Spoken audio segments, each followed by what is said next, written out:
All right, today guys, we're replacing the idiot light switch on our 1967 Porsche 912, which has a 1976 Porsche 912e Type 4 2-liter motor stuffed in the backside. So if you're a 914 owner or a Porsche 912e owner and the light on your dashboard is not on, this little guy is probably the problem, and today I'm going to show you how to fix it. Let's get going.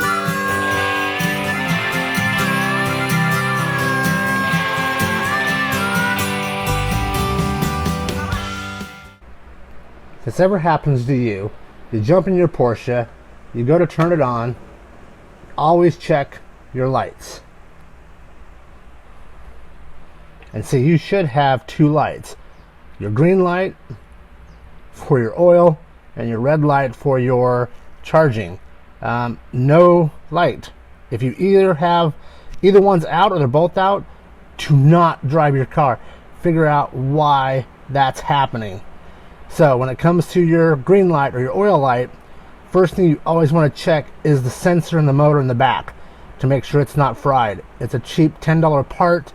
They go out all the time, especially nowadays that they're made in Mexico or in China. So we're going to go to the back and I'm going to show you how to test this to see if it's the bulb inside the dash or if it's the actual sender. And if it is the sender, I'm going to show you how to fix it cheap. Okay, so no green light on the dashboard, or red light depending on what model of air-cooled motor you have. You come back here, you lift this, you get into your motor, you need to find that idiot light sender. And on the Type 4s, so this would be your 914s and 912E, that is located right behind the distributor. So let's see if we can get in there and see this.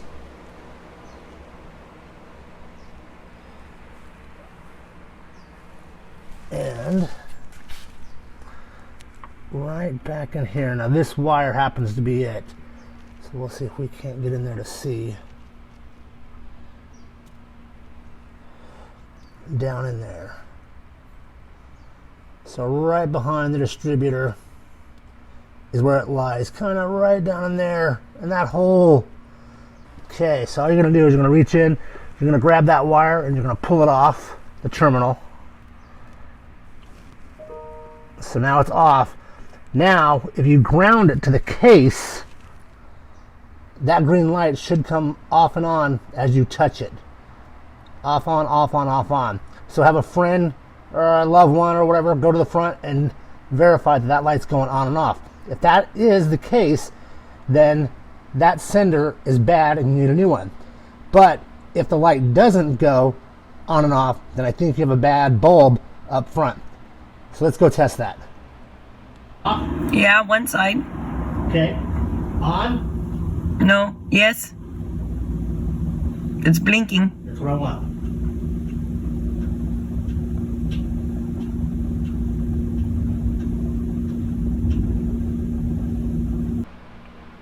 The easiest way I found to getting in there to pull that sender out is to go and pull your distributor cap. So we're going to pop those off. Okay, I'm going to pop that back one off.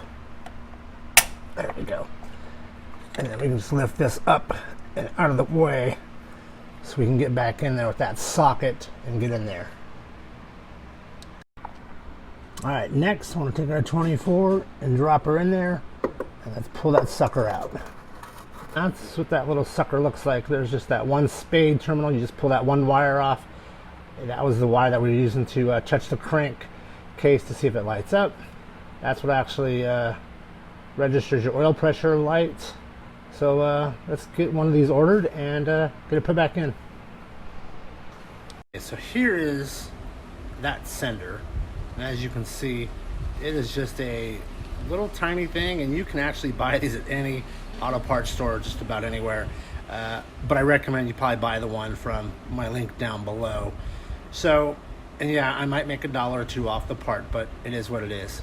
But anyhow, so this one here actually was a little bit different than what the parts catalog said for my car, which I'm not quite sure why mine would be different than some of the other Type 4s I've done in the past. But so just to kind of show you, mine is an FAE, and that is the part number See it right there, 110, or that was 80 or 60, and it should have the thread types here on that one, for 15 on there, and 0.45 there. That's what I needed for my 1976 Porsche 912 Type 4 2-liter motor, and for some reason it didn't spec out the way it should have, but this is ultimately what came out of it, and I just replaced it with the same one that came out of it. So you might want to pull it before you order a part for it. Okay, so let's get the new one in and get it plugged in. So a trick that I learned a while ago is take some fuel hose and just kind of put it down on that spade connector. So when you go to drop this in, you can get in there and twist it. Otherwise, the way that sits down in the case, it's gonna have a hard time if you got chubby fingers to turn that. So that gets it started in the hole, and then you can take your socket and tighten it down and put your wire back on it. All right, here we go. See if it's successful or not. Oh, there it is. Right on. Now I know in the video it looks red. It is green, but very faded green, because this is a 67 car, so it has some time on it. But both lights are working now. So this wraps up how to change out the idiot light switch on a Porsche. And this kind of goes for any of the air-cooled Volkswagens and Porsches. Even the 356s and the 912s, the early 912s, and the 911s all have a similar switch like we just performed or just replaced that does the same thing, that controls that oil light right there. So now it doesn't include anything else, doesn't do your temperature, that's a whole different switch.